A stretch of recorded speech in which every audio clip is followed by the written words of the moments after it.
Hello students, मैं Nitika from HD class. तो आज का जो टॉपिक होगा वो है एक्सरसाइज 2.2 का क्वेश्चन नंबर 1। साथ में हम डिस्कस करेंगे छोटे मोटे ऐसे टॉपिक जिससे कि आपके 1 मार्क्स के क्वेश्चन आ सकते हैं। तो स्टार्ट करते हैं बिना टाइम वेस्ट करें। तो रिलेशन फाइंड आउट करेंगे coefficient and zeros of a linear polynomial. तो पहला लीनियर पॉलिनोमियल क्या होता है? जिसका हाईएस्ट पावर क्या हो? 1 हो।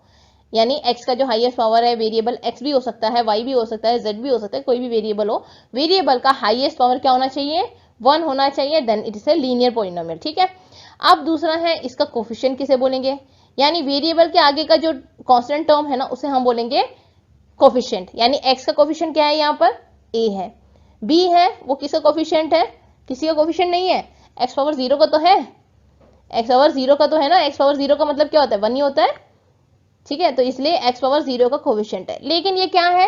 जब x पावर 0 हो गया, वो खत्म हो गया बेचारे, जब 0 को लेके उसको खत्म ही कर दिया आपने, तो उसको क्यों बेकार कर वो ले रहे हो? तो यहाँ पर कोफिशिएंट ऑफ समथिंग होना चाहिए ना। x पावर 0 आप लिखोगे, नहीं हो सकता, तो इसलिए इसे क्या बोलेंगे? Constant term. ध्यान रखना, इसे कांस्टेंट टर्म हम बोलेंगे। ठीक, ये जो पर्टिकुलर नाम है ना, वो आपको ध्यान रखना है। आप बोल दिए कि बी है, ये ए है, तो बी और ए कुछ भी हो सकता है। जैसे आपका निक नेम होता है ना, कभी मान लो किसी का नाम हो गया भोला, घर आजा, इधर आजा, ऐसा नहीं होता है। रियल नेम जो आपका ऑफिशियली होता है, तो आप उसको, उससे आपकी पहचान होती है। उसी तरह नंबरों की पहचान भी उसके पर्टिकुलर यानी उसकी ऑफिशियली टर्मोलॉजी से ही होती है। ठीक है, तो बी लिख दो, ए लिख दो, वो तो आप मान लेते हैं, दैट इज कोई डिफरेंट थिंग, लेकिन इसकी पहचान जो है वो उसके टर्मोलॉजी से होगी। ठीक, और ए नॉट इक्वल टू 0, ये टर्म क्यों लिखना जरूरी हो गया? इसलिए होता है, अगर ये 0 हो गया ना, तो ये तो खत्म हो गया, तो आपके पास क्या बचा? कांस्टेंट टर्म बच गया। तो कांस्टेंट टर्म का तो रिलेशन हम नहीं निकाल रहे हैं ना, हम निकाल रहे हैं लीनियर पॉलिनोमियल का, तो ये 0 नहीं होना चाहिए। ठीक, अब क्या है, मान लेते कि 0 अल्फा जो है वो 0 है लीनियर पॉलिनोमियल का। अब बेचारा अल्फा कहाँ से आ गया? भैया अल्फा एक वेरिएबल है, जैसे कि आपका A B X Y Z ऐसे कुछ होता है ना, वैसे ही अल्फा भी है। अब ग्रीक लेटर है, इसे ज़्यादा यूज नहीं होता, इसलिए क्या करते हैं, अल्फा बीटा गामा ये सारे वेरिएबल्स को ऐड ऑन कर देते हैं, जिससे कि समझने में आसानी हो। अगर मैं एम लिख दूंगी, कभी एन लिख दूंगी और एन वापस आ गया, तो सही नहीं है ना। अगर मान लो मैंने लिख दिया भोला एक जगह और दूसरी जगह भोला लिख दिया, तो मैं कौन से भोले की बात कर रही हूँ पता थोड़ी चलेगा। तो इसलिए वेरिएबल्स को थोड़ा डिफरेंट लिखना पड़ता है। तो यहाँ पर अल्फा लिख दिया, तो ये 0 मान के चलते कि अल्फा जो है वो 0 है। अब ये बताओ कि अगर मेरे पास ये लीनियर पॉलिनोमियल है और ये 0 है, तो ये 0 कब बनेगा? जब ये पूरा का पूरा वेरिएबल किसके बराबर होगा? 0 के बराबर होगा। तो यहाँ पर क्या है, ये 0 के बराबर हो गया। तो 0 किसको बोलते हैं? जब वो वैल्यू पूरी क्या हो जाती है? इक्वल टू 0 के बराबर हो जाती है। अब ये 0 कब होगी? जब x की वैल्यू क्या होनी चाहिए? माइनस बी बाई ए पर। तो x की वैल्यू क्या होनी चाहिए? माइनस बी बाई ए। तब जाके ये क्या बन जाता है? 0 बन जाता है। तो जब हमारे पास, हमें पता है कि x की वैल्यू अगर माइनस बी बाई ए है, तो 0 क्या होना चाहिए इसका? माइनस बी बाई ए। तो अल्फा जो है वो माइनस बी बाई ए हो गया। अब इसे माइनस बी बाई ए लिखने की जगह पर ना, अब इसका ऑफिशियली टर्मोलॉजी यूज करेंगे, जैसे कि माइनस कांस्टेंट टर्म, बी जो है वो कांस्टेंट टर्म था, और ए जो है वो कोफिशिएंट है एक्स का। ठीक है, आई होप अब यहां तक क्लियर हुआ। अब हम चलेंगे क्वाड्रेटिक में। क्वाड्रेटिक मींस जिसका हाईएस्ट पावर क्या है? 2 होता है, उसे हम क्वाड्रेटिक बोलेंगे। इसके 2 जीरोस होते हैं। कौन कौन से जीरोस है? अल्फा और बीटा। ठीक है, हम जब जनरली क्वाड्रेटिक फॉर्म या क्वाड्रेटिक इक्वेशन बनाते हैं ना, तो उसका जो जनरल फॉर्म क्या होता था कि एक्स स्क्वायर हो जाता था, फिर प्लस अल्फा प्लस बीटा, यही करते थे हम कि alpha plus beta are the root of the quadratic equation. हम नहीं करा है, तो यहाँ पर अल्फा बीटा जो है वो रूट है। अब आप बोलोगे यहाँ तो पॉलिनोमियल है, सॉरी 0 है, आपने रूट ले लिया। वो तो मेरी मर्जी है ना कि मैं वेरिएबल कुछ भी ले सकती हूँ। अभी तो डिस्कस कर रहा था कि अल्फा बीटा तो वेरिएबल है, तो इसलिए आप 0 लेना चाहते हो तो 0 ले लो, रूट लेना चाहते हो तो रूट ले लो। लेकिन यहाँ पर हमें जीरोस का रिलेशन निकालना है ना, तो इसलिए हमने अल्फा बीटा को 0 माना। ठीक है, प्लस अल्फा बीटा, ये जो इसका है ये जनरल फॉर्म था। तो आपको ध्यान होगा, नहीं होगा तो यहाँ से देख लो, याद आ जाएगा आपको। अब उसके बाद क्या है, आपको क्या फाइंड आउट करना होगा इसमें? अल्फा प्लस बीटा, यानी सम ऑफ दी 0। अगर 0 को आप सम करोगे तो आपको मिल जाएगा माइनस बी बाई ए। तो क्या इसे माइनस बी बाई ए लिखना चाहिए, या फिर इसे माइनस कोफिशिएंट ऑफ एक्स और कोफिशिएंट ऑफ एक्स का लिखना चाहिए? ऑब्वियसली बात है, आपको इसे ये फॉर्म में लिखना पड़ेगा। ठीक, अब then product of the zero c by a, यानी सी जो है वो कांस्टेंट टर्म है, ए जो है वो एक्स स्क्वायर का कोफिशिएंट है, तो बस आपने वही लिख देना है। तो तो सिर्फ इस चीज का ध्यान रखना है कि सम ऑफ द रूट में माइनस आ जाएगा, ठीक है। ये जो सेकंड टर्म है यानी इवन पोजीशन में जो नंबर होते हैं माइनस आ जाएगा और जो और पोजीशन पे वो प्लस में आएगा, ठीक। क्यूबिक में भी अब यहाँ पर एक क्वेश्चन आता है क्यूबिक से पहले। अगर क्वेश्चन आता है कि आपको दिया हुआ है 0, तो मान लो आपके यहाँ पर एक इक्वेशन दिया हुआ है 3x², a की जगह मान लो 3x² दिया हुआ है, b की जगह पर 4x है और c की जगह पर k दिया हुआ है, ठीक है। ये आपको इक्वेशन दिया हुआ है, आपको वैल्यू फाइंड आउट करनी है किसकी, k की। आप बोलोगे हम कैसे फाइंड आउट करेंगे, अगर 0 दे दिया हो तब भी नहीं फाइंड आउट कर सकोगे, तो यहाँ पर आपको 0 दे दिया जाएगा और आपको k की वैल्यू निकालनी पड़ेगी। आगे हम करेंगे तो उसमें आपको पता चल जाएगा कि क्या क्या कैसे करेंगे हम, ठीक है। आपने ऑलरेडी किया भी होगा I think so 9th class में। तो यहाँ पर आ जाता है रिलेशन क्यूबिक पॉलिनोमियल का। क्यूबिक पॉलिनोमियल कैसे लिखते हैं, ax³ विद हाईएस्ट ओवर 3 होना चाहिए, ठीक है। यहाँ पर अल्फा बीटा गामा आ गया, अल्फा बीटा आया था फिर गामा आ गया, एक alpha plus beta plus gamma minus b/a second वाला टर्म फर्स्ट वाला टर्म का कोफिशिएंट, यहाँ पर third term upon coefficient of the first term, last term upon the coefficient of first term, ठीक है। अब यहाँ पर क्या हो गया, b/a माइनस आया द सेकेंड ऑप्शन में एंड देन लास्ट वाले में माइनस d/a। तो ये इतना ज्यादा आता नहीं है लेकिन फिर भी आपको पता होना चाहिए। अब आता है question 1, find the zeros of the following quadratic polynomial. आपको क्या फाइंड आउट करना है, पहले तो 0 फाइंड आउट करना है, यानी आप इस पॉलिनोमियल का 0 फाइंड आउट करोगे, then verify the relationship between the, ध्यान से सुनो, रिलेशनशिप फाइंड आउट करना है जीरोस एंड कोफिशिएंट का। यानी आपको पता तो है, अभी आपने जो डिस्कस करा कि जीरो और कोफिशिएंट का क्या रिलेशन है, वो आपको वेरीफाई करना है, मतलब आपको प्रूव करके दिखाना है कि वो सही है या नहीं है, ठीक। तो सबसे पहले हम क्या फाइंड आउट करेंगे, 0।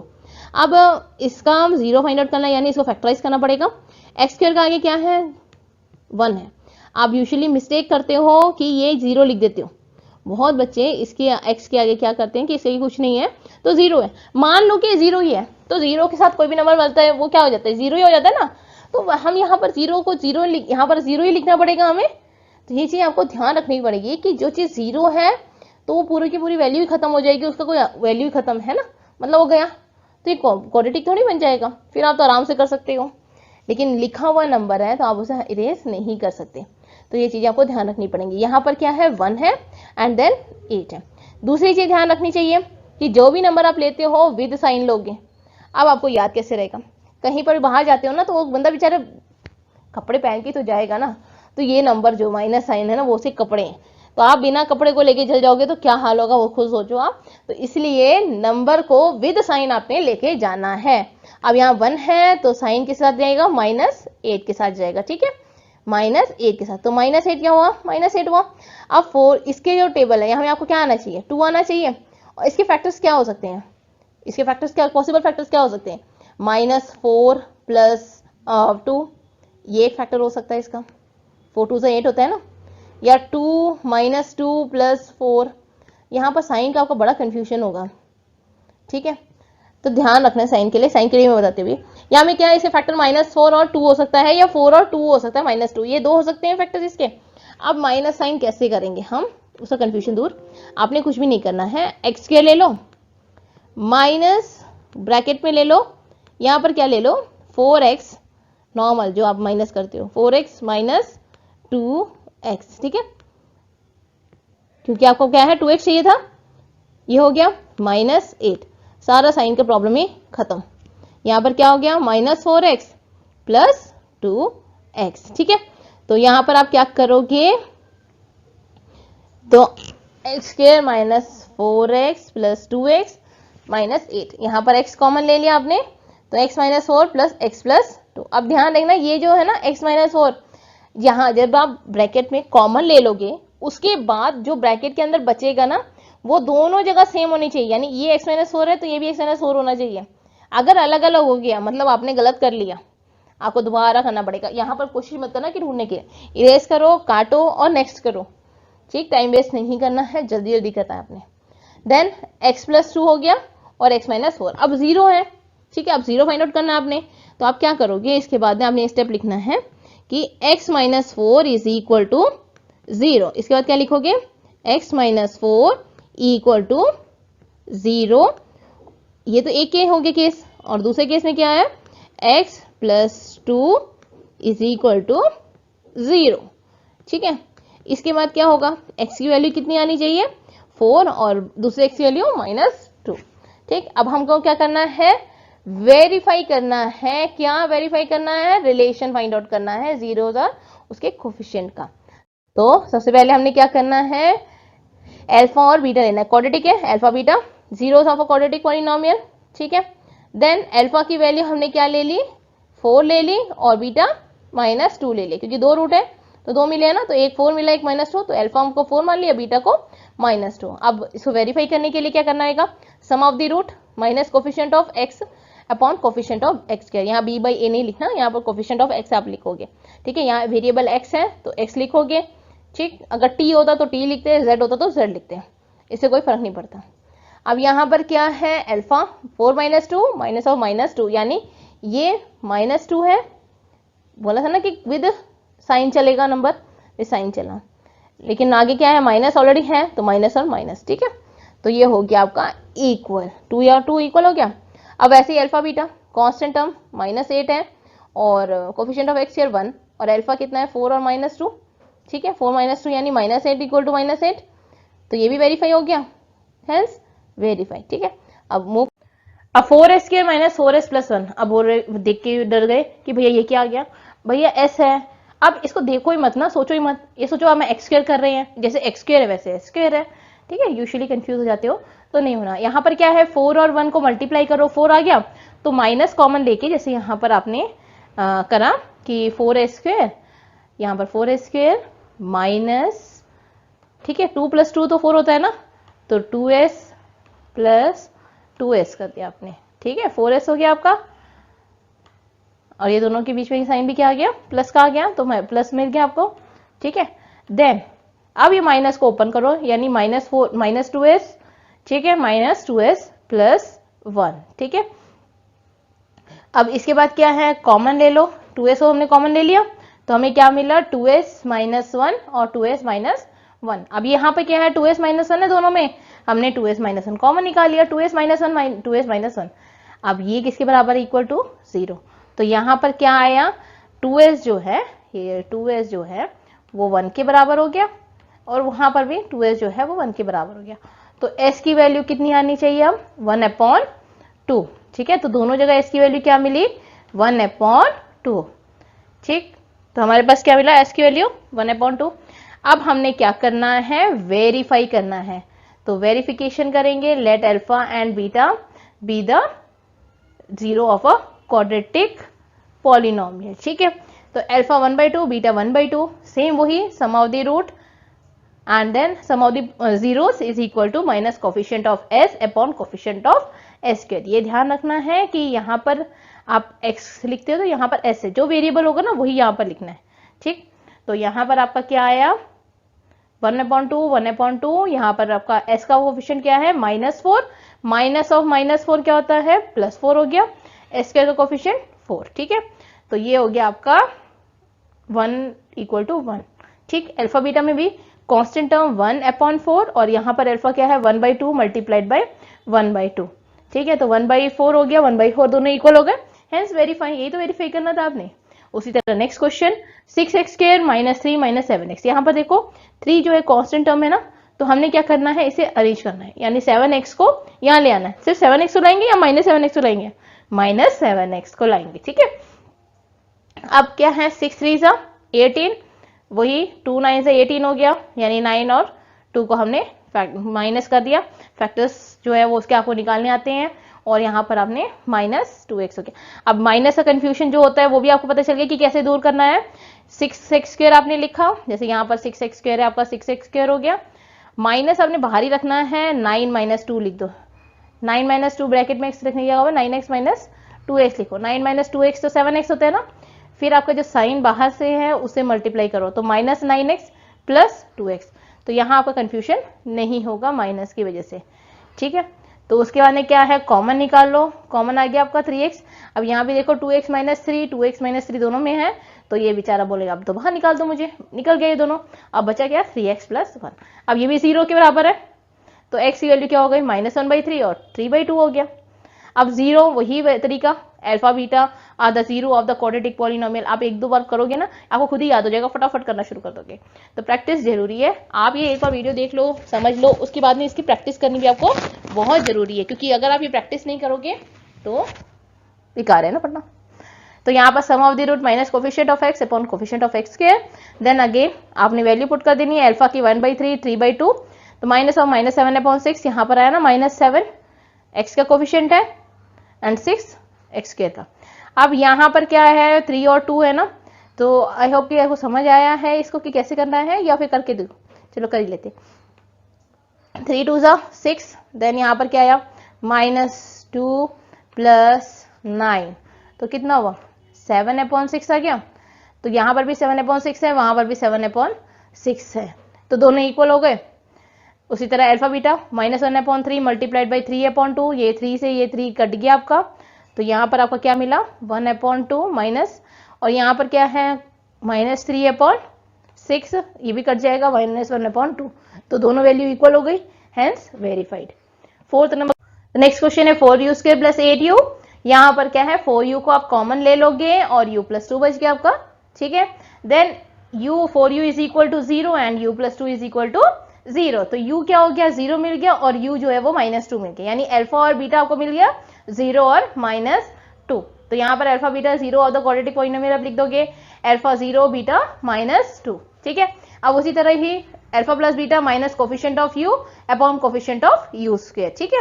यहाँ पर u ही लिखना, जैसे अगर x है तो x लिखोगे, y है तो y लिखोगे, z है तो z लिखोगे, जो भी होगा वो वेरिएबल आप यहाँ पर लिखोगे, ठीक है। तो यहाँ पर क्या है 0 × -2 0 होता है, 0 + -2 जो है वो 2 होगा, और यहाँ पर कोफिशिएंट ऑफ u -8 है, और यहाँ पर u स्क्वायर का 4 है, ठीक है।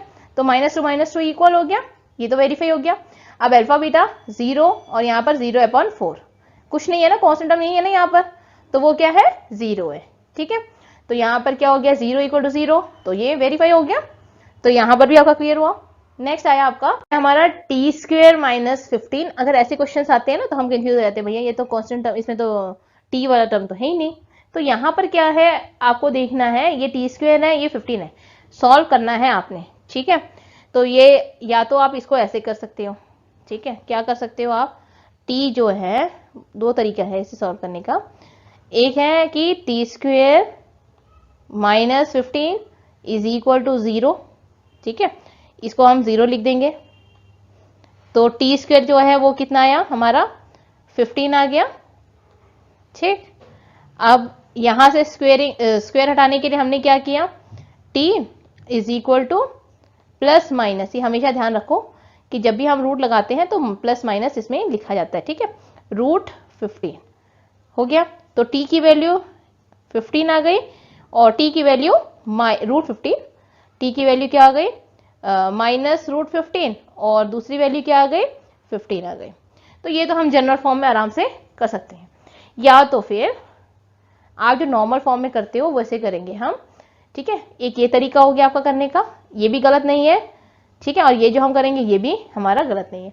तो हमने क्या करा, t² को यहाँ पर √15 है ना, उसको स्क्वायर बना दिया, ठीक है। क्यों बनाया, क्योंकि मुझे ये पता है कि a² - b² का जो फॉर्मूला है वो a - b और a + b के बराबर है, ये तो हमें पता ही है ना। तो मैं इसे a - b और a + b के फॉर्म में क्यों ना बना दूं। तो यहां पर क्या किया मैंने, t² माइनस ये जो यहां पर लिख दिया हमने a + b, इसे फॉर्म में लिखा। तो अब ये बन गया हमारा t - 15 और t + 15, ठीक है, ये बन गया हमारा √15 बोल रही है √15, ठीक। तो t की वैल्यू = 0, तो यहाँ पर 0 के बराबर हो गया, तो t 15 हो गया और t -√15, ठीक। अब अल्फा बीटा सेम वही तरीके से हम प्रूव करेंगे, अल्फा जो है वो हमारा 15 आ गया, बीटा जो है वो -15 आ गया, तो sum of the root minus coefficient of t, क्योंकि t है यहाँ पर, तो कोफिशिएंट ऑफ t तो हमारा कुछ भी नहीं है, तो हम यहाँ 0 लिखेंगे, और कोफिशिएंट ऑफ t² 1, तो 0/1, अल्फा √15, यहाँ पर बीटा -15, ठीक। तो क्या हो गया 0 और 0, तो ये इक्वल हो गया। अब अल्फा बीटा यानी प्रोडक्ट में लेंगे, प्रोडक्ट में तो यहाँ पर कुछ वेरिएबल है, कांस्टेंट टर्म है क्या है कांस्टेंट टर्म -15, तो यहाँ पर क्या लेंगे हम -15, और यहाँ पर अल्फा कितना है √15 मल्टीप्लाइड बाय -15, और 15 और 15 को मल्टीप्लाई करेंगे तो क्या आता है 15 ही आता है और साइन माइनस का, तो -15 इज इक्वल टू -15, तो हेंस वेरीफाइड। अब next question 3x square minus x minus 4, इसमें वही फैक्टर फाइंड आउट करेंगे। तो यहां पर भी हमारे फैक्टर्स आ गए 3x square minus 4 minus 3x, ठीक। तो यहां पर क्या हो गया 3x square minus 4x plus 3x minus 4, ठीक है। अब यहां पर आया हमारा नेक्स्ट कॉमन ले लिया हमने 3x minus 4 plus 1 3x minus 4। ध्यान देखो यहाँ सारी वैल्यू सेम आ रही है तो हमारा राइट है ना, अगर नहीं आती तो गलत होता। तो 3x माइनस 4 हमने कॉमन ले लिया, x प्लस 1, तो x की वैल्यू क्या आ गई आपकी -1 और दूसरी क्या आई 4/3। कैसे 3x minus 4 is equal to क्या आया 0, तो यहां पर x की वैल्यू क्या हो गई 4/3, ठीक।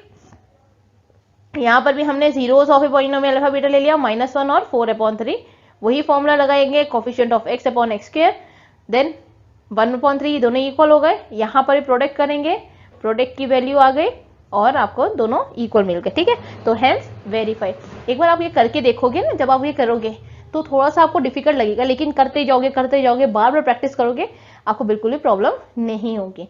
तो आई होप आपको समझ आया। नेक्स्ट क्वेश्चन जो है वो हम नेक्स्ट वीडियो में करेंगे, ज्यादा लेंथी हो जाएगा ना, फिर आपको बोर लगेगा कि हम ज्यादा पढ़ रहे हैं। तो अगर वीडियो पसंद आई तो लाइक कीजिए, शेयर कीजिए, सब्सक्राइब कीजिए।